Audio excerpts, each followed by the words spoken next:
ዳንኤል ክብረትን እዚህ ጋኔል ነው የምንለው፣ ግን ዳንኤል ክብረትን የኢትዮጵያ ቴሌቪዥን ቦርድ ሰብሳቢ አድርጎታል። ለዳንኤል ብቻ እንደተደረበ ተጨማሪ ሹመት ብቻ ተደርጎ ሲታይ ተመልክቻለሁ። ይሄ ስህተት ነው፣ በእኔ አስተያየት አትሊስት ትክክል አይደለም። ምክንያቱም አገዛዙ ይሄን እያደረገ ያለው የጦርነት የፕሮፓጋንዳ ፖስቸሩን ለማጠባበቅ ማሰብ ነው እና ዛሬ በዝርዝር እናነሳዋለን ጉዳዩ። ለማንኛውም በትላንትናው ዕለት በምክር ቤቱ የዳንኤል ክብረት የኢቲቪ ቦርድ ሰብሳቢነት ሹመት ጸድቋል። አቶ ዶክተር ደሳለኝ ጫኔ በፓርላማው ወቅት ዳንኤል ክብረትን በተመለከተ ተቃውሞ አሰምቷል። ያሰማውም ተቃውሞ ዳንኤል ክብረት ምንም እንኳ ከዚህ ቀደም የሆኑ ጽሁፎች ሲጽፍ ጽሁፎቹን እያነበብን ምን እያልን የቆየን ሰው ቢሆን በቤተ መንግስት ከገባ በኋላ ግን ፍጹም የሆነ የጦርነት ፕሮፓጋንዳ አሳላጭና አቀጣጣይ ነው ብሎ ተናግሯል። ይሄ የጦርነት አቀጣጣይነቱ ለዚህ ሹመት የሚያበቃው አይደለም። በተጨማሪም የኢትዮጵያ ኦርቶዶክስ ቤተክርስቲያን ፓትርያርክ ለምዕመናን የደህንነት ለአገሪቱም የደህንነት ስጋት ናቸው ብሎ አረጋዊውን አባት ዘልፏል። የኢትዮጵያ ቴሌቪዥን ተከታታዮች ደግሞ በርካታ ኦርቶዶክሶች ናቸው። ስለዚህ ደግሞ የጦርነትና የፍጅት ቅስቀሳው በስቴት ዲፓርትመንት ሳይቀር ታውቆ መግለጫ ያወጣበት ሰው ነው የሚሉ ነጥቦችን አንስተዋል። ደሳለኝ ያንን ማለቱ ጥሩ ነገር ነው።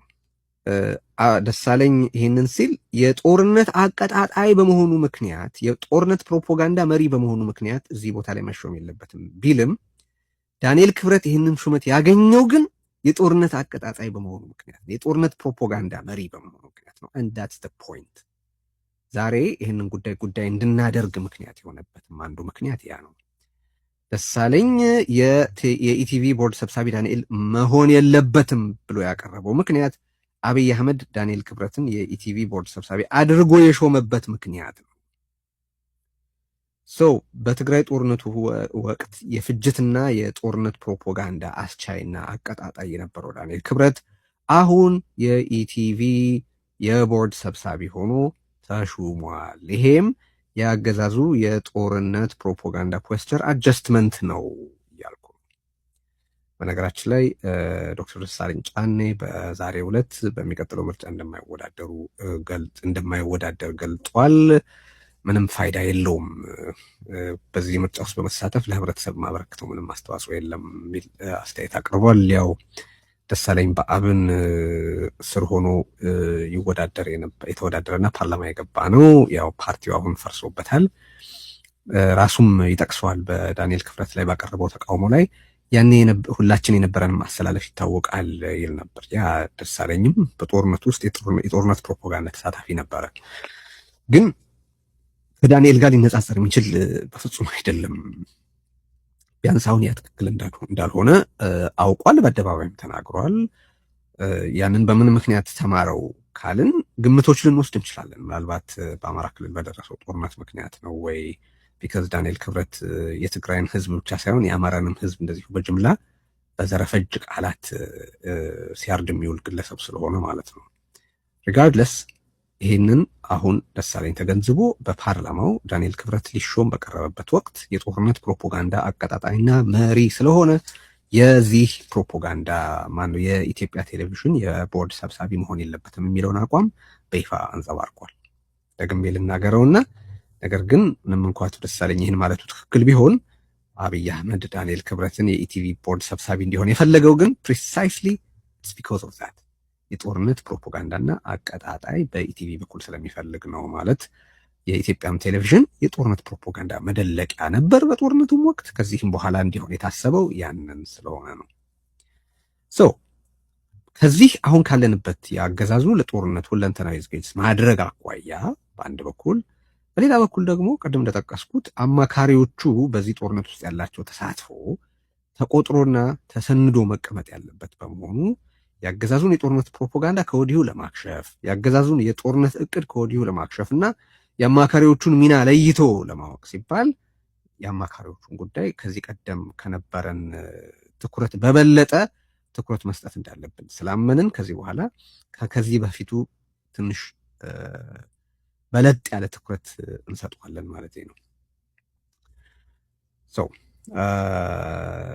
የዚህ ዝግጅት በዛሬው ላይ የቀረበበት ምክንያት ይሄ ነው። ግን የተወሰነ ዳራ እናስቀምጥ።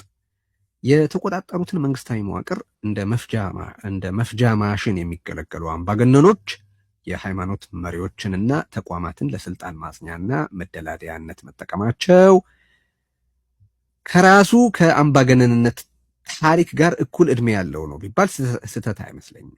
አምባገነኖች ኃይላቸውን የሚያደላድሉበት ብዙ መንገድ ይከተላሉ። አፈሙዝ ሌላውን አንዱ ነው። ቅቡልነታቸውን ለማረጋገጥና የህዝብን አእምሮ ለማጠብ ወይም ብሬን ዋሽ ለማድረግ ሲፈልጉ የሃይማኖት ተቋማትንና የሃይማኖት መሪዎችን ይጠቀማሉ። ቤተ መንግስትና ቤተ ክህነት በብዙ የተጋባባቸው ቦታዎች አሉ። በአለፈው የትግራይ ጦርነት ለምሳሌ ቤተ ክህነቱና ቤተ መንግስቱ ፍጹም በሆነ ጋብቻ ውስጥ ነበሩ ማለት ይቻላል። ኢንፋክት ቤተ ክህነቱም የጦር ሜዳ ነበረ። በትግራይ ላይ የሚካሄደው ዘመቻ አንዱ መምሪያ ቤተ ክህነቱ ነበረ። ጨቋኞች ብዙ ዘመን የሃይማኖት ልሂቃንን እና ግለሰቦችን በኢመደበኛነት አማካሪ ማድረጋቸው ብዙ አብነት ሊቀርብበት የሚችል ተዘውታሪ የታሪክ ክስተት ነው ማለት ይቻላል። በየአገሩና አህጉሩ በየዘመኑና ወቅቱ ለወልፉ ሲል ደም የሚያፈስ በገፍ የሚያፈናቅል መብት የሚጥስ ጨፍጫፊ ብቅ ባለ ቁጥር እንዴ ምን ነው ይህችን ብቻ እያሉ የሚያዳምቁ ጨለማውን ይበልጥ የሚያወፍሩ አማካሪዎች አሉ።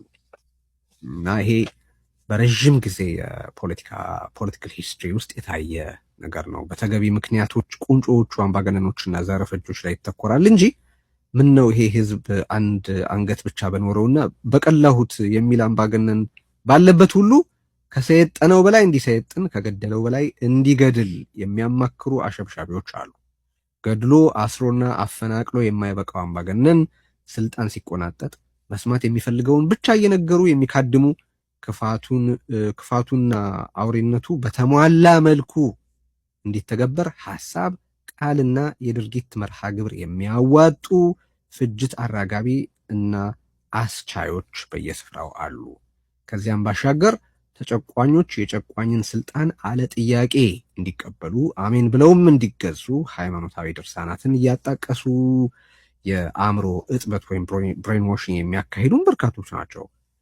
አሁን ለዛሬ ዓላማችን ለዚህ ያገዛዙን የጦርነት እቅድና የጦርነት ፕሮፓጋንዳ ጉዳይ ስንል ጠበብ አድርገን በቅርብ ጊዜ ክዋኔዎች ላይ እንኳ ብቻ ብናተኩር ወዲያው የሚተለተሉ ምሳሌዎችን አናጣም ብዬ ነው የማስበው።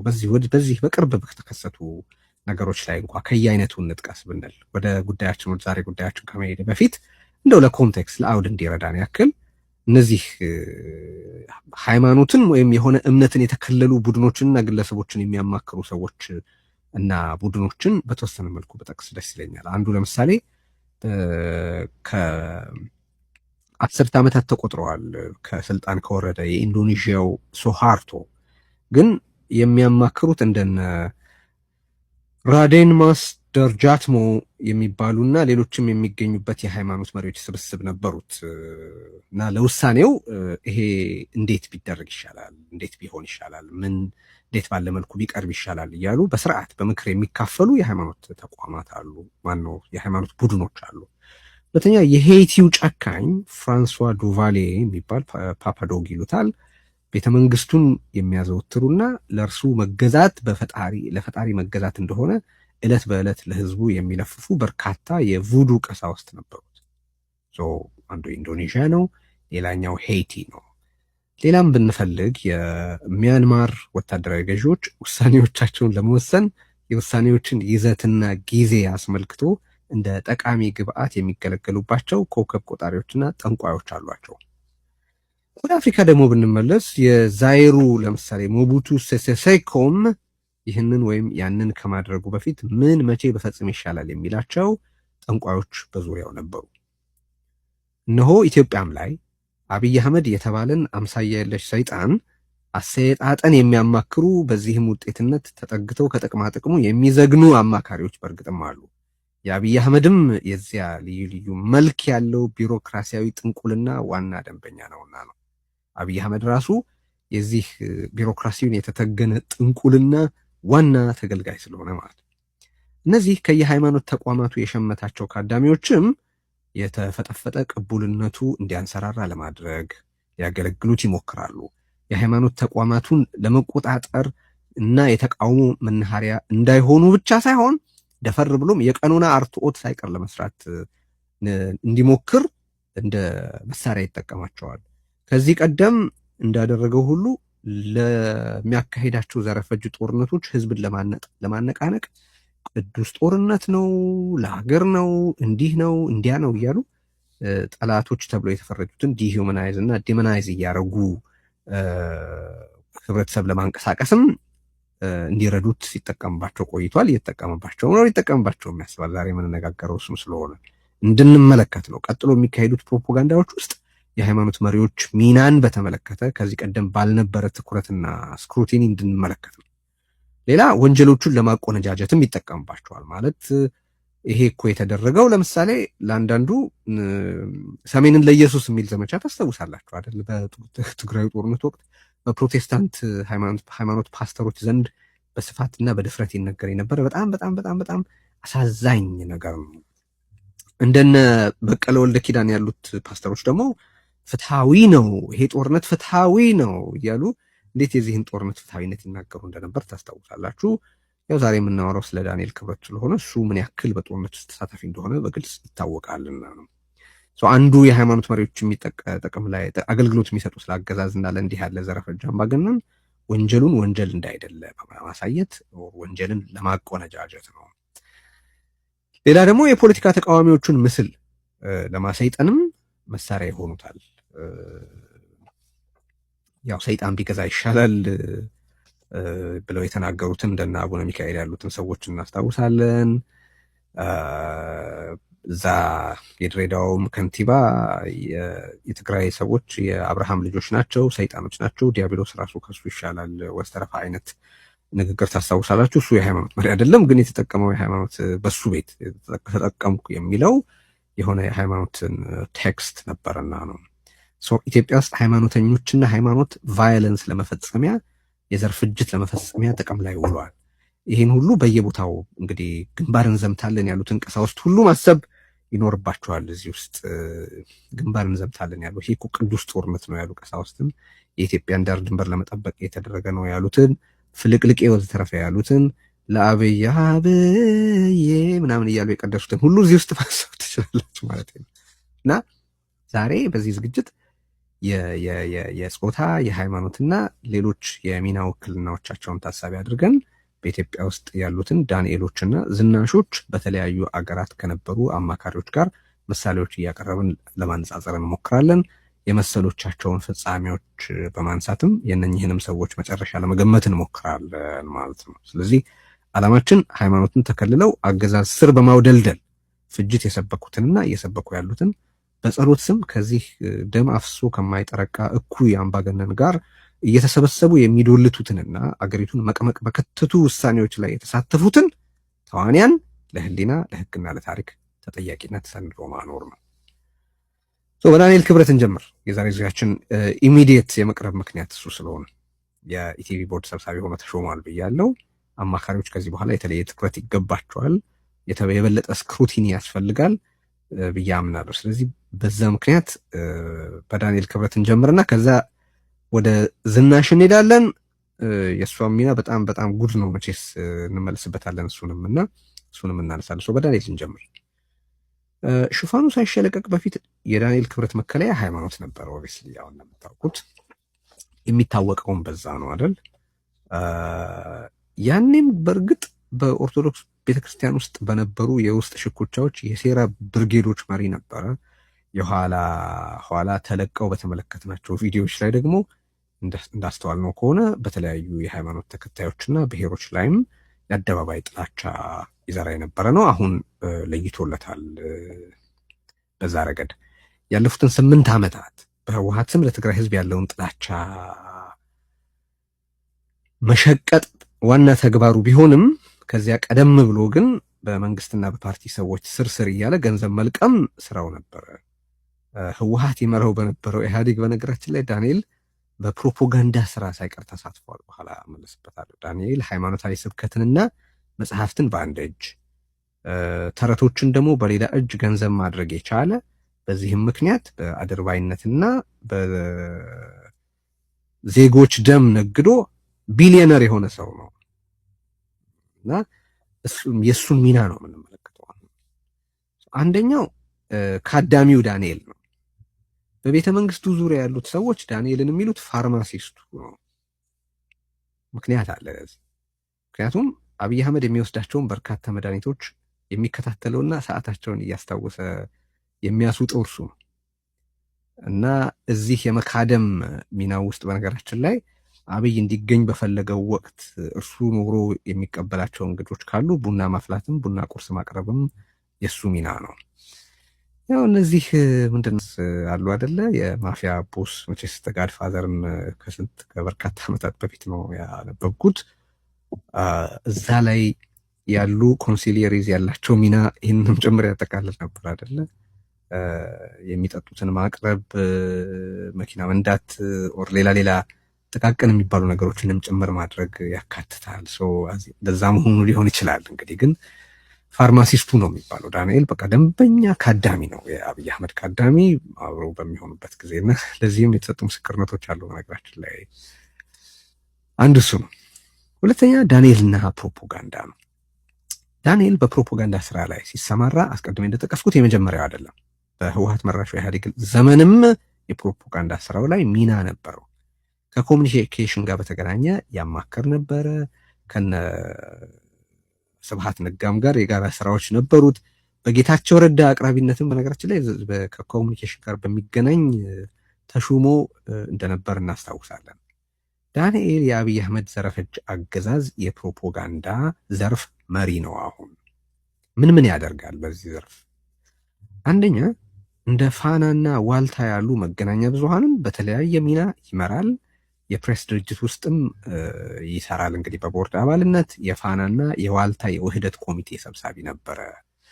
ቤዚክሊ በፋና ዋልታ ምናምን የመሳሰሉ ትልልቅ የመገናኛ ብዙሃን የፕሮፓጋንዳ ቡልሆርንዝ የሚመራቸው በተለያየ ሚና ከኋላም የሚዘውራቸው ዳንኤል ክብረት ነው። የሆነ ታሪካዊ ጉዳይ በተመለከተ ሲነሳ የዳንኤል አፕሩቫል ካላገኘ ራሱ የማይቀርብበት ሁኔታ አለ። ቅድም ያልኩት ይሄ የኢቲቪ የቦርድ ሰብሳቢነት ዝም ብሎ አንድ ሹመት የመደረብ ብቻ አይደለም የምልበትም ምክንያት ያ ነው። ይሄ ክሊርሊ የጦርነት ፕሮፓጋንዳ ዝግጅት ነው እያልኩ ያለት ሰው አንዱ እሱ ነው። ሁለተኛ መግለጫዎች መጽሐፍ ነው የዳንኤል ሚና። አብይ አንዴ እንደ ኢየሱስ አንዴ እንደ ነቢዩ መሐመድ የሆነ የሚሳልባቸውንና የሚቀርብባቸውን ድፍረተ መለኮት የተሞላባቸውን መግለጫዎች የሚደርሰው ዳንኤል ክብረት ነው። መጽሐፍ ቅዱስንም ቁርአንንም እንደ አብይ አህመድ ፕሮፓጋንዳ ግብአትነት አበጃጅቶ ይጠቀምባቸዋል። የአብይን ስም መከላከልና በአብይ ፈንታ ማጥቃትም ስራው ነው። እነዚህ የአገዛዙን ሚዲያዎች በተለያየ እርከን ይቆጣጠራል፣ ይመራል። ሁለተኛ መግለጫዎች ይጽፋል፣ ናሬቲቭ በመስራት ወዘተረፈ ይሳተፋል። ሶስተኛ ባለስልጣናትን መከታተል፣ መረጃ በማቀበልና ማቀሳሰር፣ የማይፈልጋቸውን እንዲሻሩ ሎቢ ማድረግ፣ የሚፈልጋቸውን እንዲሾሙ ሎቢ ማድረግ። በተለይ በአማራ ተወላጅ ባለስልጣናት ላይ ጆሮ ጠቢዎችን ማሰማራት የዳንኤል ክብረት ሌላው ስራ ነው። እነዚህ ሊታወቁ ይችላሉ፣ ግን አንድ ላይ ተሰባስበው እንዲቀመጡ ነው ያለው። ፕላስ ከአሁናዊ ፋይዳቸው አሁን ካገኘው ሹመት አኳያ ቀጥሎ አገዛዙ የሚከተለውን የፕሮፓጋንዳ የጦርነት ፕሮፓጋንዳ ስልት እና አካሄድ ልብ እንዲባል ነው። ሌላው የዳንኤል ሚና ምንድን ነው? ማክሰኞ የአገዛዙን የፕሮፓጋንዳ ሰራዊት ይሰበስባል ዳንኤል። በእነዚያ ስብሰባዎች ላይ ከዚህ በፊት እነ ንጉሱ ጥላሁን እነ ለገሰ ቱሉ ከዛ በኋላ ደግሞ ሌሎች በየዘርፉ የተሰማሩ የፕሮፓጋንዳ አለቆች የእሱን ፊት እያዩ ነው በአንድ ነገር የሚስማሙትና የማይስማሙት ሳይቀር። የፕሮፓጋንዳ ሰራዊቱን ይመራል። ማክሰኞ ጠዋት ይሰበስባል እና አጀንዳ ያከፋፍላል ወስተረፈ እና ያገዛዙ ሌላ ደግሞ ሚናው ምንድነው? ያገዛዙን የቴሌግራም እና የዋትሳፕ ቡድኖች ያስተዳድራል። የአጀንዳ ስምሪት የሚሰጥባቸው ማለት ነው። ይሄ ዲጂታል ሰራዊት ወዘተረፈ የሚባለውም በዋነኝነት የሚመራው በዳንኤል ክብረት ነው። የዋትሳፕ እና የቴሌግራም ግሩፖችን ያስተባብራል። እንዳልኩት አጀንዳ ይሰጣል። በየጊዜው የትኛው ሚዲያ ምን አጀንዳ ላይ አተኩሮ መስራት እንዳለበት ይመድባል። ለምሳሌ ፋኖ ማነው ሰሞኑን ፋኖ በዋልታ ይጠቃ ሊል ይችላል። ለምሳሌ ዋልታ ፋኖ ላይ ብቻ ያተኩር በዚህ ሳምንት ሌላ ምንም ነገር አይስራ ሊል ይችላል።